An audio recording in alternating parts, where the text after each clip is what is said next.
Hola, je suis Jeanne Van Haaf, lectrice, autrice, éditrice de romance. Et du 14 octobre au 7 décembre, j'organise le Bootcamp Romance, qui est un challenge d'écriture avec de l'accompagnement, du coaching de groupe, une ligne d'assistance SOS romancière en détresse et bien sûr des marathons d'écriture au mois de novembre. Et parmi toutes les questions que je pose, que ce soit pour le cours ou sur le forum, c'est quelles sont les scènes que vous voulez le plus écrire. Et j'ai déjà fait un épisode où je parle que mes scènes préférées, du moins les scènes préférées de ces trois romans-là, qui sont Promesse du bout du monde, Renaissance et Réconciliation. Mes scènes préférées de ces romans-là ne sont pas les scènes romantiques, mais ce sont des scènes, surtout des scènes d'acceptation, des scènes où on accepte l'autre tel qu'il est, déjà sans fioriture, où on se dévoile, on se révèle et on n'attend rien en retour. Et bon, en même temps, je suis une autrice de romance, mais je ne suis pas romantique pour un sou. Et pour Résilience, le roman que je vais écrire en novembre et qui est le troisième tome, après Renaissance et Réconciliation, c'est donc une romance MM, Hurt and Comfort, blessure et réconfort, et où Bishop, qui est un des amis proches de cette bande-là, est quelqu'un de très discret, de silencieux, de réservé, introverti. C'est quelqu'un qui s'isole volontairement. Du genre, il a sa bande d'amis, mais si possible, il disparaît. Il est énorme, c'est un mastodonte, c'est une armoire à glace, une baraque à frites, mais il arrive à être transparent. Il ne veut pas être vu. Il disparaît, il devient invisible, transparent. Et comment quelqu'un aussi grand que lui peut être transparent? Mystère et bout de la facette. Mais il a la particularité de, il est solitaire, il veut être seul, mais il a besoin de savoir que ses amis sont là. Du genre, il a acheté un appartement avec Sabrina Bond et Saxe. Donc, ils ont acheté un appartement à 4. Entre-temps, évidemment, Sabrina a déménagé, mais ils ont acheté un appartement à 4. Et cet appartement est dans les mêmes immeubles que l'appartement de Queen. Du genre, Queen habite au 14e étage et eux, ils sont au 7e étage. Donc, il a cette sécurité de savoir que non seulement il a des colocataires, même si son emploi du temps est totalement décalé, ils sont tous gardes du corps, donc les emplois du temps peuvent être décalés, ils peuvent ne pas être à la maison en même temps, etc. Ça ne fait rien. Il est en communauté, même s'il disparaît. Il aime savoir que Queen, qui est l'alpha de la meute, le chef du gang de Suricat, il est là, même du genre c'est lui le patron. Il a besoin de savoir que lui il est là. Et Bishop, il travaille non seulement en tant que garde du corps en ville, dans la capitale, mais il est un des gestionnaires, des boss du bootcamp, du camp d'entraînement qui est dans une small town. Donc, il se partage entre la grande ville et la petite ville. Et dans la small town, dans la petite ville, dans la bourgade, il est coloc du 6e de leur gang. Donc, il n'est jamais réellement seul. Il est seul, mais il sait que physiquement, il n'est jamais seul. Donc, il a besoin d'être entouré, mais du genre... j'ai besoin que tu sois là, mais ne sois pas là. C'est ce genre de personnage qu'est Bishop. Donc, c'est quelqu'un qui est extrêmement solitaire, mais il n'est pas vraiment seul. Et dans tout ça, c'est quelqu'un qui il n'aime pas être touché. Il ne touche pas. Il fait très attention à son environnement. Il ne sort pas. Il ne sort pas pour s'amuser, il ne sort pas pour danser, il ne va pas dans les bars, dans les pubs, dans les restaurants, etc. Du genre, pas volontairement. Du genre, s'il y a une fête d'anniversaire, un événement pour ses amis, il va faire l'effort. Mais lui seul, ce n'est pas le genre, c'est pas le genre de la maison. Et quand va démarrer Résilience, parce que je parle comme si le livre était écrit, il n'a jamais été écrit, j'ai même pas la première page. Quand démarrera Résilience, il sera en déplacement professionnel en Afrique du Sud et il ira de lui-même, tout seul comme un grand, dans un bar. Et c'est dans ce bar qu'il va rencontrer Joe, qui est un barman, qui est extroverti, hyper social. Il est super solaire, du genre, il est le roi de la fête, le centre de l'attention, ce qui est vraiment l'opposé de Bishop. Et le fait que Bishop aille tout seul comme un grand dans un bar fait partie des exercices recommandé par sa psy. Parce que tous mes personnages sont en une thérapie. Tous mes personnages doivent aller régulièrement chez la psy.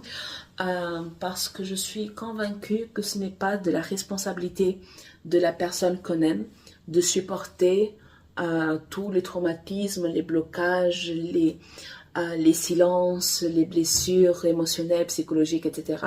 Ce n'est pas la responsabilité de la personne qu'on aime. Et on ne devrait pas reposer ça sur les épaules de la personne qu'on aime, surtout si on l'aime. Je pense que c'est malsain, c'est toxique, c'est pas une responsabilité qu'on devrait avoir à 100%. Bien sûr, quand on est dans une relation, que ce soit un couple, un trouble ou toutes les personnes que vous voulez dans cette relation-là, bien sûr, on va participer parce qu'on aime, justement. Mais ça ne devrait pas être une obligation. Ça ne devrait pas être forcé. Du genre, on est là pour l'autre, mais on ne doit pas être là parce que c'est une exigence. Ce n'est pas ça. Il y a des pros pour ça. Et pour Résilience, Joe va dire, ok, je vais participer activement de cette guérison, de ce traitement. Et il choisit de le faire tout en ayant toujours la psy, tout en ayant toujours la thérapie. Joe arrive comme quelque chose en plus, c'est un bonus. Et donc les scènes que je veux le plus écrire, c'est quand Joe prend le relais. En fait, je ne sais pas vraiment prendre le relais parce qu'on a l'impression qu'il prend le relais de la psy et il s'occupe tout seul. Il ne s'occupera jamais tout seul. Parce que non seulement il y a la psy, il y a le reste des suricates qui sont là. Genre, ils ne seront jamais seuls. Mais en ce qui concerne la relation amoureuse, Joe va avoir une participation active dans cette guérison, dans cette thérapie particulière. Et je dois faire attention parce que c'est comme ça que je vois la chose. Donc, il faut que je fasse moi attention à ce que Joe ne remplace pas la psy. Donc, la psy doit toujours être présente, peut-être plus présente encore que pour tous les autres, plus présente encore que ce qu'il croyait avoir besoin. Mais rien que le fait que Bishop soit allé dans ce bar-là tout seul, qu'il se soit assis au comptoir, qu'il ait demandé un verre, un cocktail, etc., tout seul, du genre, c'est un grand pas déjà dans la direction de la guérison, du genre le chemin est encore long, mais c'est déjà un grand pas pour quelqu'un qui ne sortait vraiment, mais contraint quoi. Qu'il le fasse seul, parce il s'est dit je vais le faire, parce que c'était un exercice, ça veut dire qu'il est déjà en route, ça veut dire que, pardon pour toutes les répétitions, mais ça veut dire aussi que il n'a pas attendu de tomber amoureux, il n'a pas attendu l'arrivée de Joe pour se prendre en main. Il s'est déjà pris en main. Joe arrive en cours de route. Et ça, c'est une des choses que j'aime le plus dans l'histoire que je veux raconter. On n'a pas entendu l'amour pour se reprendre en main. On s'est pris en main depuis longtemps. Les 6, donc Queen, Sabrina, Bishop, Saxe, Bond et June, les 6, dès qu'ils sont arrivés en Afrique australe, ils ont décidé, c'est un pacte à eux 6, qu'ils vont tous se faire suivre, vont tous se faire soigner, ils sont tous en thérapie parce que ils sont soit américains, soit britanniques, donc ils viennent tous avec leur lot de fantômes, leur lot de traumatismes, et c'est pas forcément des traumatismes liés à la guerre. Ils sont soit Marines, soit ils font soit partie de l'armée britannique. Mais à part June, qui est un Marine, les 5 autres n'ont pas de traumatisme lié directement à la guerre. C'est quelque chose qui est à côté, qui est arrivé avant ou qui est arrivé en parallèle, mais ce n'est pas à cause de la guerre qu'ils ont leur propre traumatisme.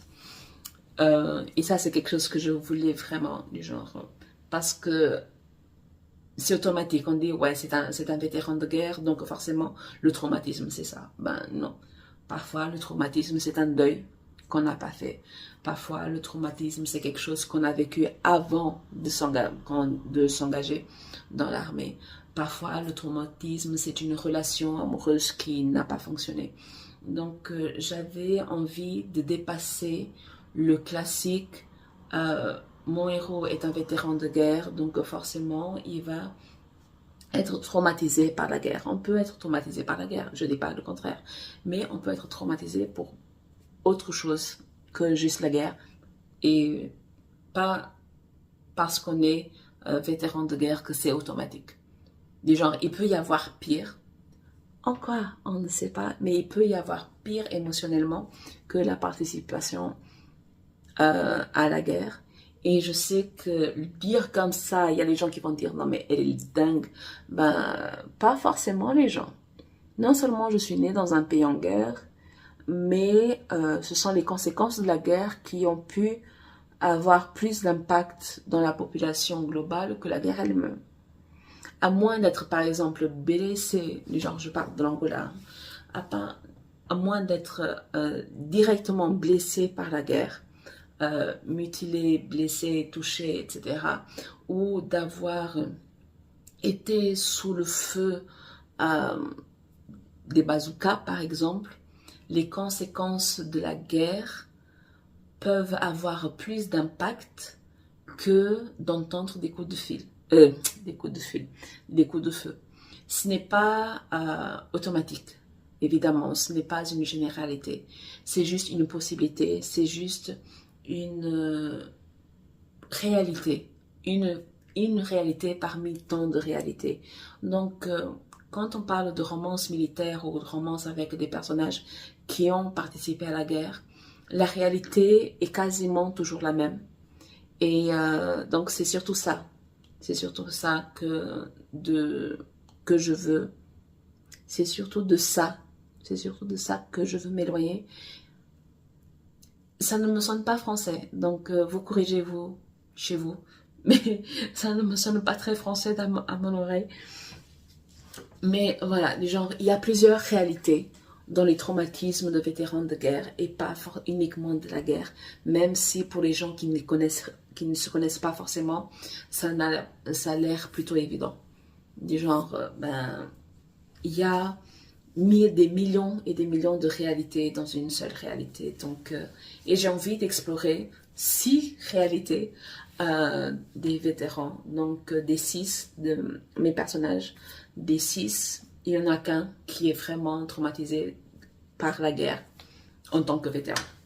Donc, tous les autres, ils ont leur boulet, leurs fantômes qui viennent d'autres choses, que ce soit que c'est passé avant ou pendant, mais en parallèle. Donc, j'ai dit tout ça. J'ai donc Bishop et les autres ont donc leur pacte. Bishop est donc, ça fait donc 2-3 ans que tout le monde est en thérapie. Les uns avancent mieux que les autres parce que, je ne veux pas dire, mais Sabrina, elle pensait qu'elle était saine d'esprit. Hein. Elle pensait qu'elle était saine d'esprit.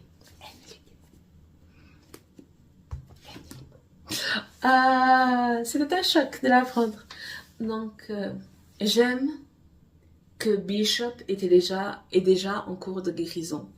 Mais ce n'est pas parce qu'il est en cours de guérison qu'il est prêt. Et j'aime le fait que Joe sera là pour l'aider à franchir ces quelques mètres, ces quelques pas dans le chemin de la guérison pour qu'ils soient ensemble. Parce que si Joe laisse Bishop faire ce qu'il a toujours fait, du genre s'isoler, disparaître, devenir transparent, devenir invisible, etc., leur relation ne fonctionnera jamais. Et Joe est convaincu que leur histoire peut fonctionner. Il est convaincu que leur relation peut être une belle relation. Mais si ça dépendait directement de Bishop, voilà quoi. Donc, tout ça, je reviens au sujet de départ, dans les scènes que je veux vraiment, vraiment, vraiment écrire dans Résilience, c'est le moment où Joe prend pas le relais, mais s'ajoute à la thérapie de Bishop, et ça vient avec le toucher du genre, et ça va pas être le toucher sexy, mais ça va être juste le genre frôler. Rien que frôler, c'est un supplice pour Bishop. Donc écrire ces scènes-là où rien que se tenir la main sera une victoire pour le tatou qui est Bishop. J'ai tellement hâte d'écrire ce genre de scène. J'ai tellement hâte que Joe arrive avec sa propre thérapie, mais la thérapie par le toucher. Et c'est là qu'on voit que de toute façon, on n'aurait pas eu d'autre choix qu'avoir le love interest, la personne qu'on aime, qui participe à ce genre de thérapie. Parce que qui d'autre va pouvoir toucher un homme qui ne veut pas être touché? C'est pas qu'il ne veut pas être touché, qui ne se sent pas capable d'être touché. Qui d'autre que la personne qu'il aime le plus, la personne qui est ouverte à toutes ses blessures, à tous ses traumatismes, qui d'autre pourrait le guider dans ce chemin-là, quoi. Et j'ai tellement hâte, ça fait des années que j'ai des scènes en tête, des scènes où il n'y a que juste se tenir par le bout des doigts. Oh. Et la peur, et je pense que je l'ai déjà dit, c'est que la peur de devoir d'écrire ces scènes-là qui me hantent depuis des années, c'est que ce que je vais retranscrire n'est pas à la hauteur de ce que j'ai en tête. C'est ça qui me fait peur. Donc, j'ai hâte de me lancer dans l'écriture de ce texte, dans l'écriture de ce roman. Et pour le coup, du genre, ça va être un mix entre réconciliation et renaissance. Parce que renaissance, c'est un slow burn. Il faut un moment pour que il y ait le premier bisou. Et réconciliation est un fast burn. C'est un coup de foudre. Donc, Sabrina et Enzo sont ensemble très vite. Dès les premiers chapitres, du genre, dans le premier chapitre, ils font connaissance, dans le troisième chapitre, ils dînent ensemble, dans le quatrième, ils sont ensemble. Donc, ça va plutôt vite. Alors, avec Résilience, ça va être comme un mix des deux, parce que c'est pas du coup de foudre entre Bishop et Joe, c'est pas du coup de foudre, mais l'attirance est là. Mais Bishop ne sait pas quoi faire avec ce genre d'attirance, donc il va essayer de fuir. Donc l'attirance est là, la possibilité d'une relation est là, mais vu que Bishop ne peut pas être touché, donc même pas embrasser, le rythme sera différent, sera autre. Donc d'un côté, c'est très rapide dans ce qui est l'attirance, dans ce qui est la possibilité de la relation, ça va plutôt vite, mais dans ce qui est la consommation, entre guillemets, dans ce qui est le passage à l'action, le passage, la consommation de cette affaire-là, ça va demander du temps. Donc, ce ne sera pas du slow burn parce que les sentiments seront là depuis le début. Ou alors le début des sentiments seront là depuis le début. Mais ça peut avoir une touche de slow burn parce que ça va prendre son temps. Et je cherche une meilleure façon de décrire ça. Je cherche une meilleure façon, un meilleur terme pour ce genre de situation. Mais là, tout de suite, je n'en ai pas. Donc, si vous avez une idée, dites-le moi. Mais là, tout de suite, je n'en ai pas. Donc, il y a eu Renaissance. Premier tome de Sentinelle du Kalari, c'est un Enemies to Lovers, slow burn, proximité forcée, parce que Queen et Lucky travaillent ensemble et vivent dans le même chantier, donc ils sont quasiment 24 heures sur 24 dans le même parage. Donc, mais c'est chouette. Réconciliation, le tome 2, c'est un coup de foudre entre communautés rivales. Mes personnages, Sabrina et Enzo, appartiennent à des communautés ethniques différentes, des communautés religieuses différentes. Ils appartiennent à des couleurs politiques différentes. Ils sont totalement opposés en termes de personnalité. Mais ils sont faits l'un pour l'autre. Mais sérieusement, ils sont faits l'un pour l'autre. Et au mois de novembre, je vais écrire le 3e tome de Sentinelle, qui est Résilience. 3e et avant-dernier. Sentinelle du Kalari aura 4 tomes. Et je vais écrire Résilience. Et j'ai tellement hâte, les gens. Et ça fait tellement peur d'avoir aussi hâte. Donc, je suis Jeanne Fataf, lectrice, autrice, éditrice de romance.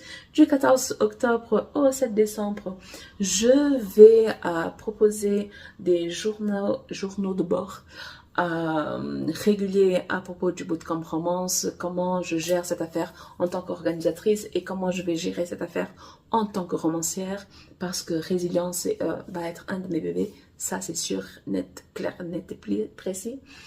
Et à la prochaine les gens. Ciao.